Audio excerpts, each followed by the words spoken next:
झटका लगा है। यहाँ एल्डरमैन नियुक्ति मामले में सुप्रीम कोर्ट से झटका दिल्ली सरकार को लगा है। यहाँ सुप्रीम कोर्ट ने कहा है कि एलजी कर सकते हैं एमसीडी में एल्डरमैन की नियुक्ति। एलजी 10 एल्डरमैन नामित कर सकते हैं, ये सुप्रीम कोर्ट ने साफ कर दिया। एलजी की नियुक्ति को लेकर दिल्ली सरकार को ये झटका लगा है। एलजी को दिल्ली सरकार की अनुमति की जरूरत नहीं है, ये सुप्रीम कोर्ट ने साफ कर दिया है। ये कहा है सुप्रीम कोर्ट ने कि बिना कैबिनेट सलाह के एल्डरमैन की नियुक्ति संभव है। दिल्ली सरकार के लिए सुप्रीम कोर्ट से ये झटका है और सुप्रीम कोर्ट ने ये साफ कर दिया कि एलजी को अधिकार है 10 एल्डरमैन की नियुक्ति एलजी के जरिए हो सकती है और उसमें कैबिनेट की सलाह की जरूरत या परमिशन की जरूरत एलजी को नहीं है। दिल्ली में जिस तरीके से दिल्ली सरकार और एलजी के बीच में जो टकराव की स्थिति है वो कुछ दिन में तेजी से बढ़ी भी है। अभी हाल ही में बेसमेंट वाली घटना जो हुई उसके बाद भी एलजी और दिल्ली सरकार में टकराव की स्थिति और ज्यादा देखी गई।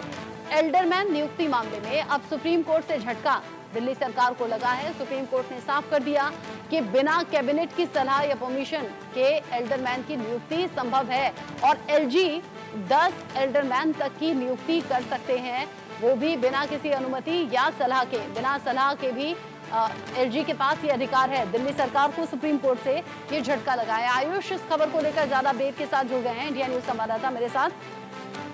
आयुष, सुप्रीम कोर्ट ने एग्जैक्टली क्या कहा है एल्डरमैन की नियुक्ति पर?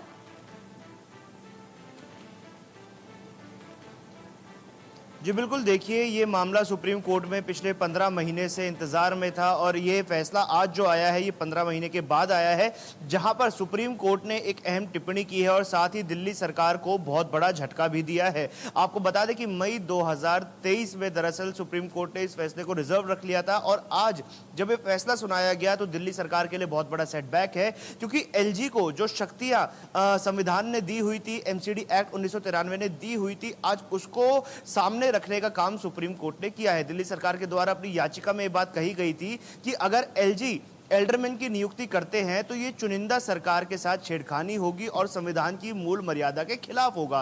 लेकिन सुप्रीम कोर्ट ने जब इस पूरे मामले की सुनवाई की और इस मामले की तह तक गए और तो एलजी के अधिकारों की भी बात हुई कि एलजी को कौन कौन सी धाराओं के तहत कहां पर क्या क्या अधिकार दिए गए हैं। इसी में एमसीडी एक्ट भी खोला गया और एमसीडी एक्ट 1993 जब देखा गया उसमें सुप्रीम कोर्ट ने यह बात मानी कि एलजी को अधिकार है एल्डरमैन को नियुक्त करने का। जब एल्डरमैन को नियुक्त करने के बाद एलजी को किसी से भी पूछने की जरूरत नहीं है और यह बात आज सुप्रीम कोर्ट ने स्पष्ट कर दिया कि दिल्ली सरकार ना ही एलजी को एडवाइस कर सकती है, ना ही सलाह दे सकती है और ना ही किसी प्रकार से निर्देशित कर सकती है कि आप इन लोगों की चुनिंदा विभागों में नियुक्तियां कीजिए। एलजी अपने विवेक के आधार पर फैसला लेंगे, अपने विवेक के आधार पर ही नियुक्तियां करेंगे और इसमें दिल्ली सरकार किसी भी प्रकार से अपनी कहे कि फेरबदल नहीं कर सकती, ना ही किसी प्रकार की एडवाइस वो एलजी को इस पूरे मामले में दे सकती है। जी, अब दिल्ली सरकार को तो ये बड़ा झटका लगा है और चूंकि सुप्रीम कोर्ट से फैसला सामने आ चुका है, कोई रिएक्शन अभी तक तो नहीं आया होगा आयुष, लेकिन टकराव जो बढ़ रहा था क्या वो टकराव खत्म हो जाएगा या और बढ़ जाएगा? बिल्कुल, देखिए जिस प्रकार से टकराव हम देखते आ रहे थे आम आदमी पार्टी द्वारा शासित दिल्ली सरकार में और एलजी के बीच में लगातार बना हुआ था, दोनों एक दूसरे पर वार प्रतिवार